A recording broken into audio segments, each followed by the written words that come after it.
વિશ્વમાં ગોંડલ ચર્ચામાં છે। ગોંડલની પોલીસની કામગીરી સામે અનેક સવાલો પણ ઉઠી રહ્યા છે। જેવી રીતે થોડાક દિવસ પહેલા પાટીદાર યુવાન પિયુષ રાદડિયાની બન્ની ગજેરા નામના શખ્સે જે વિવાદિત વિડીયો બનાવ્યો હતો ભાજપના નેતાને લઈને, તે બાબતની સંડોવણીમાં તેમનું નામ ખુલ્યું। ત્યારબાદ દિનેશ પાત્ર જે એડવોકેટ છે તેમની સામે પણ પોલીસે જે ગુનો દાખલ કર્યો હતો, તેના કારણે પોલીસ સામે સવાલ ઉઠાવી રહ્યા છે પાટીદાર સમાજના નેતાઓ। ત્યારે પાટીદાર સમાજના આગેવાન પુરુષોત્તમ પીપરિયાએ फेसबुक पोस्ट पण लखी है। ते फेसबुक पोस्ट में तेमणे शुं बात करी है, फेसबुक पोस्ट में तेमणे खुलासा करता शुं जणाव्युं छे, विगते बात करीए। वैष्णवजन तो तेने कहिए जे पीड़ पराई जाना रे। नमस्कार दर्शक मित्रों, नवजीवन न्यूज़ में आपनु स्वागत है। हूँ छुं फैजान। गोंडल में जे रीते जिगीषा पटेल और अल्पेश कथीरिया समर्थकों पर एक बाद एक उपरा छापरी जो गुनाओं नोंधवामां आव्या छे, तेना कारणे पोलीसनी कामगीरी सामे पण सवाल उठावी रह्या छे पाटीदार समाजना नेताओं।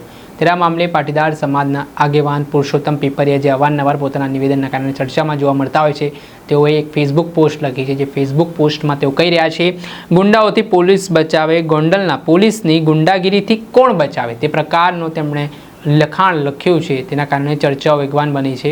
ત્યારે મામલાના સંદર્ભમાં અમે પુરુષોત્તમ પીપરિયા સાથે વાતચીત કરી, ત્યારે તેમણે શું ખુલાસો કર્યો છે, આ પોસ્ટ પાછળ શું જણાવી રહ્યા છે તેઓ ગોંડલની બાબતને લઈને તે સાંભળી લો। હાલ ગોંડલમાં જે પરિસ્થિતિનું નિર્માણ થયું છે, જેને લઈને પાટીદાર સમાજના નેતાઓ અલ્પેશ કથીરિયા, જિગીષા પટેલ તે પણ મેદાને જોવા મળી રહ્યા છે। સાથે જ રાજકોટના પાટીદાર સમાજના આગેવાન પુરુષોત્તમ પીપરિયા અવારનવાર સોશિયલ મીડિયાના માધ્યમથી તેઓ પોતાની વાત મૂકતા હોય છે, નિવેદન આપતા હોય છે। ત્યારે તેમની વધુ એક પોસ્ટ સામે આવી છે, જે પોલીસ દ્વારા ગોંડલમાં કેસો નોંધવાની પ્રક્રિયા કરવામાં આવી રહી છે, તેને લઈને તેમણે એક ફેસબુક પોસ્ટ લખી છે। પહેલા તો આપણે ફેસબુક પોસ્ટ વિશે સીધી વાત કરીએ પાટીદાર સમાજના આગેવાન પુરુષોત્તમભાઈથી। પુરુષોત્તમભાઈ, શું કહેશો? તમે એક પોસ્ટ લખી છે જેમાં તમે લખી રહ્યા છો, ગુંડાઓથી પોલીસ બચાવે, ગોંડલના પોલીસની ગુંડાગીરીથી કોણ બચાવે। આ પોસ્ટ પાછળ શું છે સમગ્ર કારણ અને શું છે મામલો? હાલના થોડા દિવસોના બનાવ આપ એની ઉપર એક આપ નજર નાખશો તો જોવા મળશે કે આ પેલા પાત્ર નામના એડવોકેટ હતા, તેમને પોતાની વ્યથા ઠાલવી અને પોલીસે આચરેલ અત્યાચાર તેમને વર્ણવેલ, અને આજે જે દોંગા કરીને છે યુવક, એને જે રીતે થર્ડ ડિગ્રી અપનાવી અને એની ઉપર અત્યાચાર કરવામાં આવેલ, તો આને શું કહી શકાય? પોલીસ છે એ કોઈ પણ કાયદા કાનૂન હેઠળ કામ કરવું જ જોઈએ। પોલીસને ફ્રી હેન્ડ છે, પણ પોલીસે કોઈના હાથા બનીને કામ કરવાની જો વૃત્તિ રાખશે તો મારી દ્રષ્ટિએ સમાજ ભયભીત થશે અને વિરોધીઓને આ રીતે સફાઈઓ કરવાની મનોવૃત્તિ છે એ મારી રીતે લોકશાહી માટે કલંકરૂપ છે। એટલે આવા પ્રકારના કાયદાના ગેરઉપયોગ કરી અને પોલીસ તંત્રનો ગેરઉપયોગ કરી અને વિરોધીઓને દબાવવા એ મારી દ્રષ્ટિએ લોકશાહી માટે યોગ્ય નથી। પુરુષોત્તમભાઈ, બીજો પ્રશ્ન એ છે, કોના ઈશારે આ કામગીરી થઈ રહી છે? કેમ પોલીસ આવું કરી રહી છે? તમે કહી રહ્યા છો કે પોલીસ એક ડિસિપ્લિન ફોર્સ કહેવાય, એને તો તટસ્થ રીતે, નિષ્પક્ષ રીતે તપાસ કરવાની હોય કોઈ પણ ગુનાની, તો પોલીસ આવું શું કામ કરશે? શું કારણો લાગે છે તમને એની પાછળના? સાહેબ, પોલિટિશિયન કહેવાથી જ પોલીસ કામ કરતી હોય અને એ એમના વાલા થવા માટે અથવા તો એમને સારી પોસ્ટ મળે તે માટે થઈને પોલીસ એમના વાલા થવા માટે કામ કરતી હોય છે, પોલિટિશિયનો કહેવાથી। આપ જાણો છો, અવારનવાર પેપરમાં આવે છે કે જે સરકારી તંત્રનો બેફામ ગેરઉપયોગ થઈ રહ્યો છે। તાજેતરમાં જ આજના જ સમાચાર જુઓ તો ઈડીએ જે ગેરઉપયોગ કર્યો છે એનું આજના સમાચારમાં પણ છે અને કોર્ટે ઝાટકણી પણ સુપ્રીમ કોર્ટે કાઢી છે।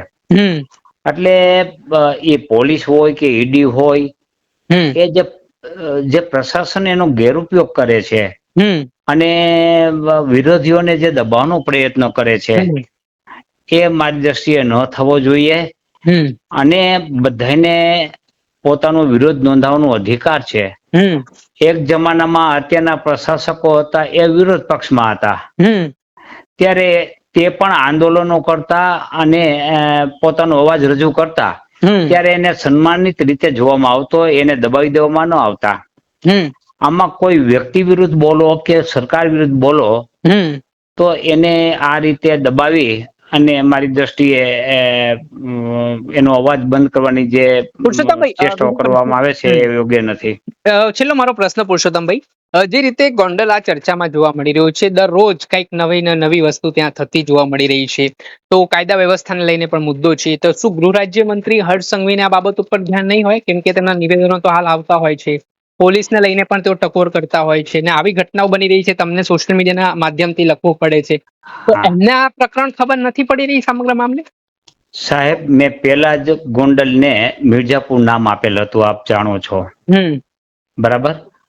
એ મિર્ઝાપુર નામ આપ્યા પછી ઘણો વિરોધ થયો, પણ આજે તમે જુઓ કે આ ગુજરાત ભરમાં જે ગુજસી ટોકના ગુનાઓ નોંધાય છે તે વસ્તીના પ્રમાણમાં ગોંડલનો પ્રથમ નંબર છે. એકી સાથે 12 કેસ થાય છે. હમણાં રાજુ સોલંકી ઉપર થયો, એ પેલા ડોંગા ઉપર થયો, અને એમના સાથીદારો ઉપર થયા, અને કેટલાક કાર્યકરો ઉપર થયા. એટલે આવડા મોટા એક ગોંડલમાં જો આવડા મોટા પ્રમાણમાં ગુજસી ટોકના ગુનાઓ નોંધાતા હોય તો એને મિર્ઝાપુર સિવાય શું કહી શકાય? તો આ તો મિર્ઝાપુર છે એને સમર્થન મળે છે. અને આ બધું ગૃહ મંત્રાલય જાણતા હોવા છતાં, એટલું જ નહીં, મૌડી મંડળ જાણતા હોવા છતાં એ શા માટે મૌન છે એ એક પ્રશ્ન છે. અને આ શા માટે આ બધી બાબતોને છાવરી રહી છે? સરકાર પણ છાવરી રહી છે, ગૃહ વિભાગ પણ છાવરી રહ્યો છે, અને એક ભયનું વાતાવરણ ઊભું થાય તેવું અત્યારે વાતાવરણ સર્જાઈ રહ્યું છે. તેમ છતાં સરકાર મૌન છે, ગૃહ ખાતું કઈ કરતું નથી, અને આ રીતે પોલીસ છે એ અત્યાચાર કરી રહી છે. એટલે ગૃહમંત્રીનો પોલીસ માને છે કે નથી માનતી? ગૃહમંત્રીનું પોલીસ જો માનતી હોય તો આવા અત્યાચાર ન થાય. એટલે તમે માનો છો કે નથી માનતી? કા એમના કહેવાથી કરતા હોય ને કા પછી આવા અત્યાચાર થતા હોય તો એમને માનતી ન હોય. અચ્છા, બેમાંથી એક જ પ્રશ્ન હોય ને. ઓકે. એટલે કાયદો વ્યવસ્થાની જાળવણી કરવાનું કામ ગૃહ મંત્રાલયનું છે ને. કાયદો વ્યવસ્થા જાળવવી જોઈએ, અને બધાએ સુખાકારીથી રહીએ, શાંતિથી અને નિર્ભય રીતે રહીએ એ જોવાનું કામ સરકારનું છે, ગૃહ મંત્રાલયનું છે. પુરુષોત્તમભાઈ, તમે જે મિર્ઝાપુર નામ સંબોધન કર્યું ગોંડલમાં, ત્યારે નિવેદન પણ આવ્યું હતું, ત્યાંના આગેવાનોના નિવેદનો હતા કે ભાઈ કેટલાક લોકો ગોંડલને બદનામ કરવાનું કામ કરી રહ્યા છે, ગોકુળિયું ગોંડલ છે ને ભગવતસિંહની ભૂમિ છે, પરંતુ કેટલાક લોકો એને બદનામ કરવા માટે કાવા દાવા કરી રહ્યા છે. સર, જે સિટીમાં, નાના સિટીમાં ગુજસી ટોકના આટલા બધા ગુનાઓ નોંધાતા હોય એને ગોકુળિયું ગામ કેવી રીતે કહી શકાય? આટલા પ્રમાણમાં તમે ગુજરાતના અન્ય સિટીમાં જોઈ લ્યો કે ગુજસી ટોકના ગુનાઓ જેટલા ગોંડલમાં નોંધાણા છે એટલા બીજા નથી નોંધાણા. એટલે એ બચાવ કરવાનો બધાને અધિકાર છે, એને બચાવ કરવો જોઈએ, એને કર્યો છે એ ઓકે છે. ખૂબ ખૂબ આભાર અમારી સાથે વાતચીત કરવા બદલ, તમારો સમય આપવા બદલ.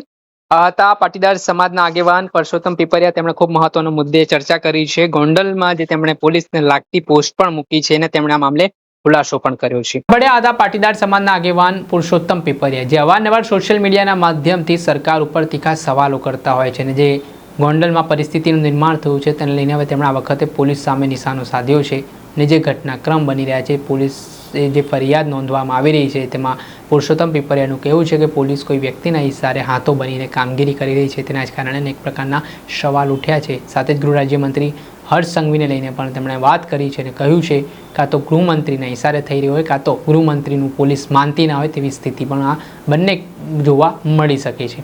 દર્શક મિત્રો, નવજીવન ન્યૂઝને આપ લાઈક કરી લો, સબસ્ક્રાઇબ કરી લો અને શેર કરવાનું ભૂલતા નહીં.